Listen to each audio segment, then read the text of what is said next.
Welcome to part 6 of my Metroid Other M rewrite. This is the final part of the series, so if you haven't seen the other videos, I'd highly suggest you do so for context.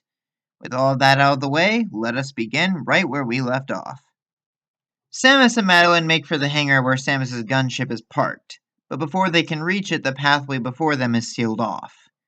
The deleters are getting desperate now, trying to box their targets in by closing off all the exits of the station. Luckily, Madeline has the credentials to bypass a few locked doors, though she suggests taking an alternate route since the deleters will likely be waiting for them on the main path.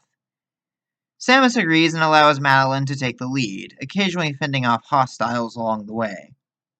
Soon, both women arrive in the command center, where they find a familiar figure waiting for them.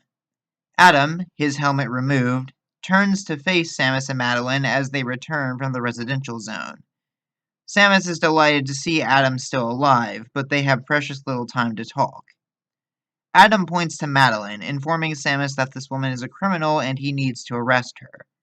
Samus protests, stepping defensively in front of Madeline.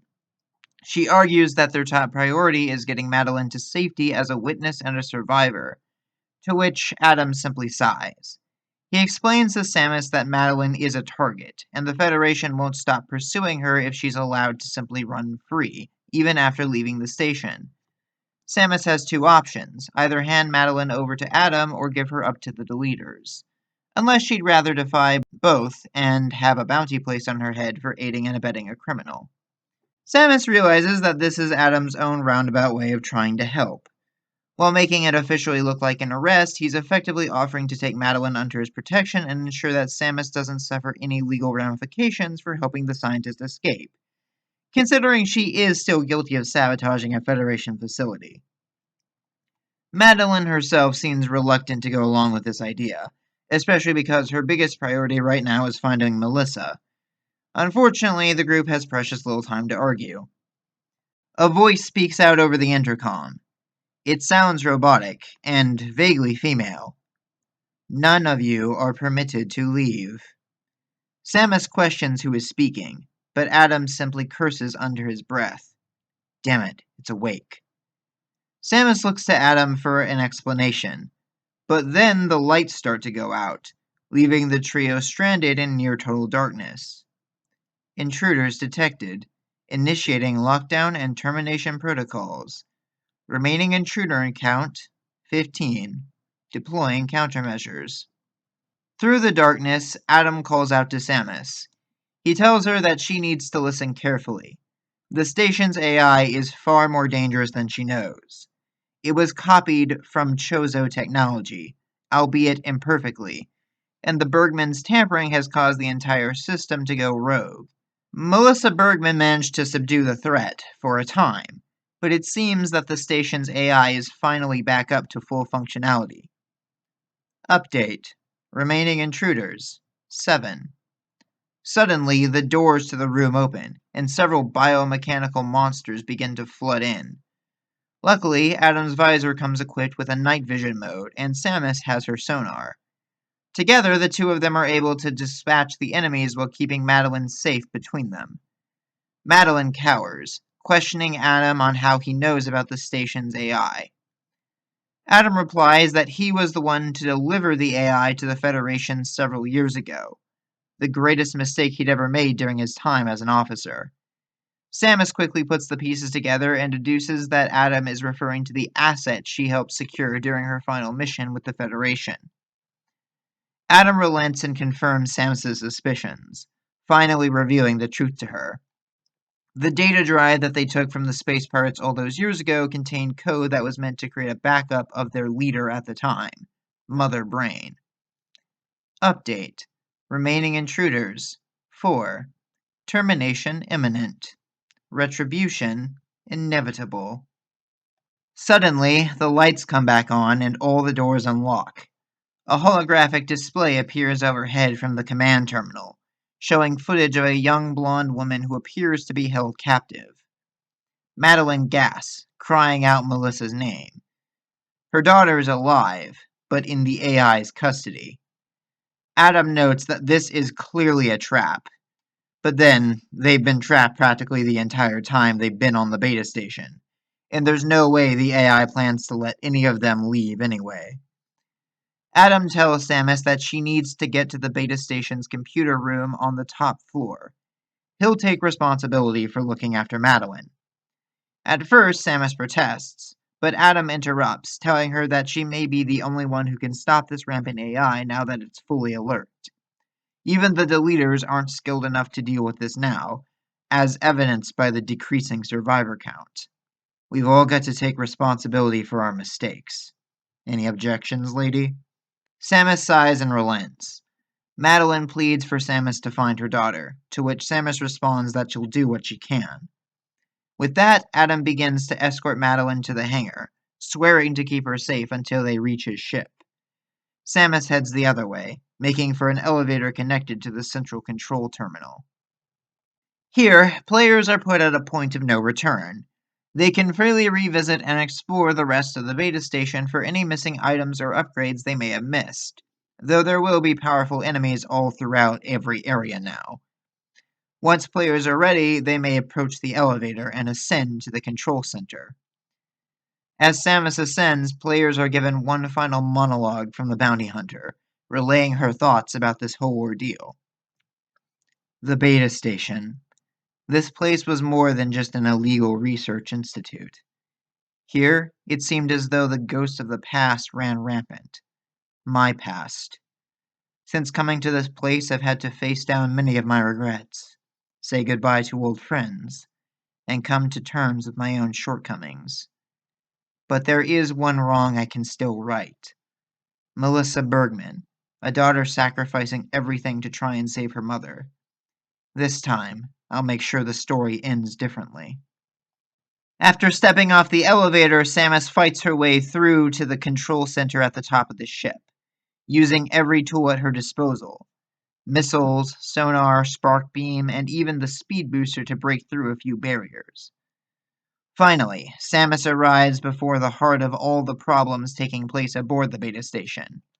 Or perhaps I should say the brain. Samus emerges into a wide open space, surrounded by large, futuristic computing terminals. At the far side of the room, a young blonde woman sits trapped in what appears to be a cube formed of pure energy.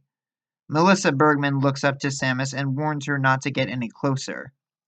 Suddenly, the floor opens up, and a large metal sphere on a pedestal rises out of the floor. A section of the sphere lights up and glares down at Samus, almost like an eye. Samus Aran, Level 1 priority target detected. Commencing termination. You will pay for what you did to me. Samus readies her arm cannon in response. Nothing more needs to be said, as the final battle begins. The fight begins with MB-02, or Mother Core, fighting Samus with a variety of defensive turrets attached to its platform, as well as on the surrounding walls. Players will need to be evasive, ideally targeting these turrets to try and disable them temporarily. Perhaps we could have Melissa chime in with a hint that players can do that, but only if they take a while. Of course, the boss itself will only face damage if Samus blasts the core, the big red eye on the center of the platform. Mother Core may occasionally call in weaker enemies for an assist, but they mostly serve the purpose of distracting Samus more than anything. Once the boss takes enough damage, it will enter its second phase. Warning: critical damage sustained. Deploying emergency countermeasures. Severing beta station support systems. Activating autonomous self-defense unit. Samus Aran, I know what you've done. Your report was logged in the Federation database. You destroyed Zebes. You destroyed me. But I will not go quietly. Suddenly, the core detaches itself from the platform, and the floor opens up again. A large bipedal body emerges to tower over Samus. Though consisting of pure machinery rather than being techno-organic like the original, there's no denying that the monstrosity before Samus now bears an uncanny resemblance to Mother Brain's body. The Matriarch Mind, as she now calls herself, begins her assault, copying many techniques and attacks that the original Mother Brain had at the start of the game. The Matriarch has a few tricks of her own, though, including built-in missile launchers, a temporary energy barrier, a cloaking device, and even the ability to drain energy from the surrounding machinery to recharge herself. This time, though, Samus has everything she needs to bring the rampant AI down herself. Samus may not have the Hyper Beam any longer, but the plasma beam she got from Anthony's energy pack will be more than enough to bring down this half-baked copy. Add in the other equipment in Samus's arsenal, and the Matriarch mind will eventually fall after a long struggle. Samus delivers one final flashy finisher to the machine's eye, frying the internal mechanisms and doing irreparable damage to the Matriarch's body. However, the Matriarch mind isn't quite finished yet. She uses the last of her fading consciousness to issue one final command to the beta station. Systems failing. Error. Unable to initiate repair sequence. Critical damage sustained. Initiating last gambit protocol. I will not be silenced. The energy cage surrounding Melissa finally deactivates, but sirens begin blaring all throughout the station and the entire facility begins to rumble. Samus asks what's happening, to which Melissa responds that the last gambit protocol has been activated. She elaborates that the beta station is not merely a weapons research facility, but it is in fact itself a weapon. The station is equipped with enough firepower to ravage entire fleets of battleships. In her dying moments, the Matriarch mind activated this protocol, and has set the station on autopilot. Melissa attempts to use a nearby terminal to shut everything down, but she's being rejected. All access codes and even emergency overrides no longer work, likely thanks to the Matriarch. Unless the station is stopped, it will travel the galaxy, ravaging space fleets, stations, and even potentially planets. A concentrated effort from the Galactic Federation and its allies might be able to destroy the beta station with time, but there will certainly be casualties before then. Samus asks if there's any way to stop the station at all, but Melissa replies that even she would need time to try to bypass all the systems, something they don't have much of, with several hostile specimens still running loose and likely on their way to the server room as they speak. Suddenly, Samus receives a transmission from Adam. He urges her to take Melissa and flee the station as quickly as possible. Madeline is already aboard Samus's gunship. This confuses Samus, and Adam quickly elaborates that he was listening in on the conversation with Melissa. There is one way to stop the beta station: overloading the reactors in the power plant and causing the whole place to go critical. He's already on his way there now.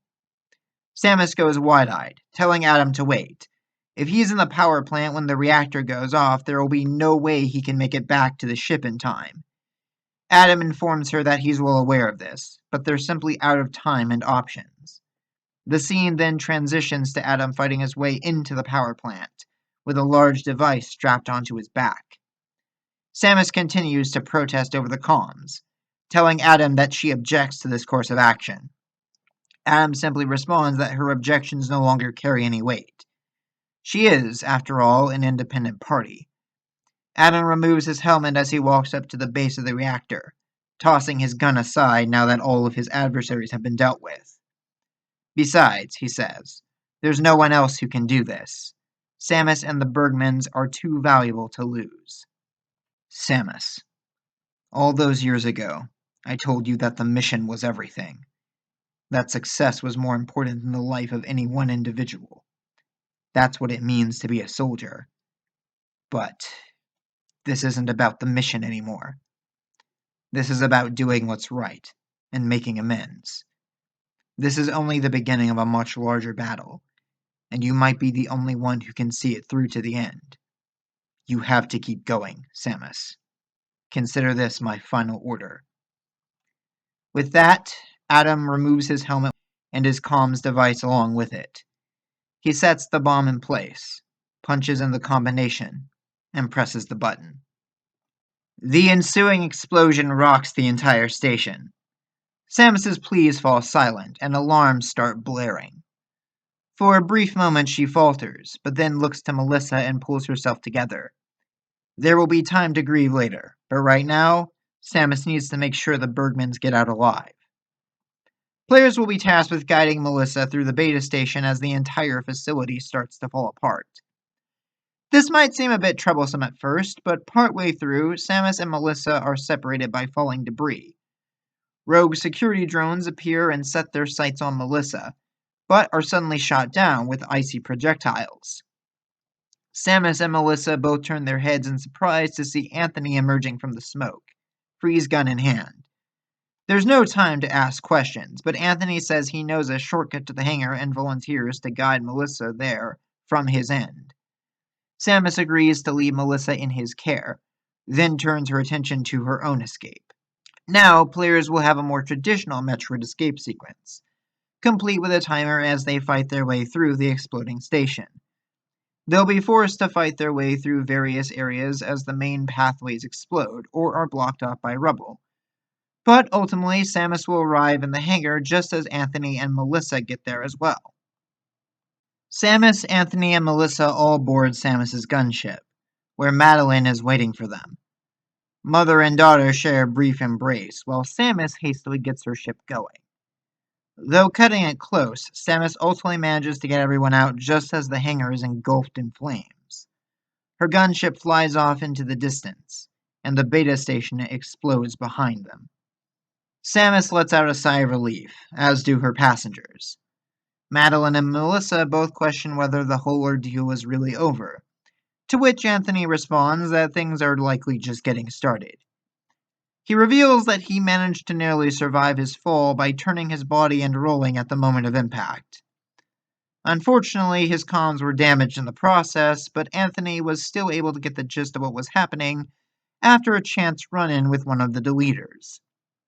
Anthony managed to catch the assassin unawares and pried some information out of them regarding the true purpose of the beta station and the existence of a Federation shadow branch that funded it.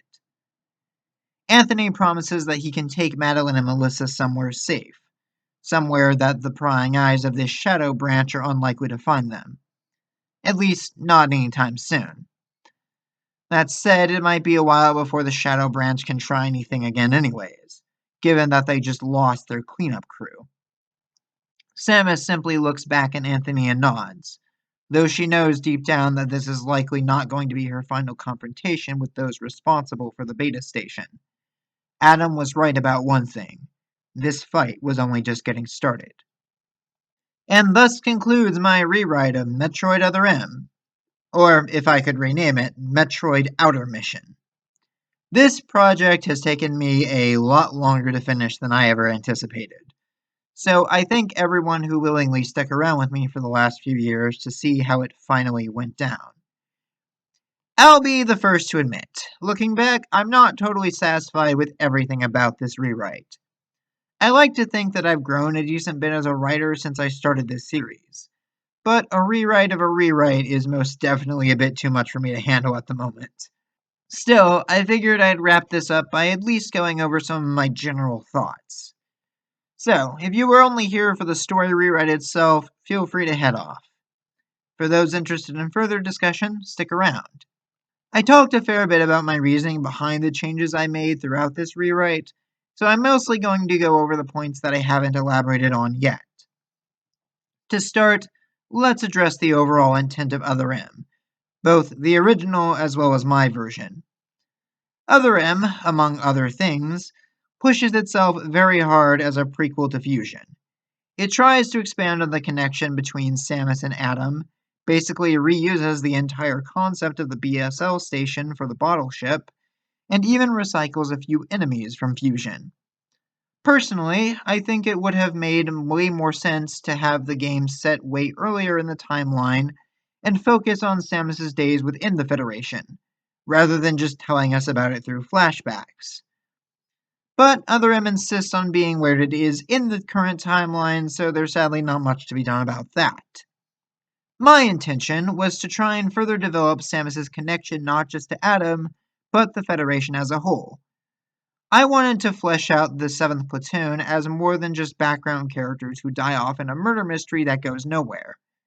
In my version, they're Samus's old friends and teammates, so their deaths should hopefully carry a bit more weight. Speaking of murder mysteries, yeah, I really want to give the whole deleter thing a lot more weight than just being one guy that gets killed off screen. Honestly, what was the Federation's plan with this whole plot? Whatever, we've already talked about all that before. Two other characters I wanted to try to flesh out a bit were Madeline and Melissa Bergman, who, as we mentioned previously, really only existed so that the writers could play around with the initials MB to not so subtly hint at a connection to Mother Brain. I swear, this whole game just feels like the Japanese devs were trying to make puns in English without even understanding the English language. That aside, yeah, Madeline and her android daughter were severely underdeveloped in the original.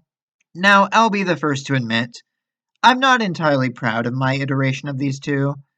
I fully acknowledge that in hindsight, I could have stood to introduce them much sooner.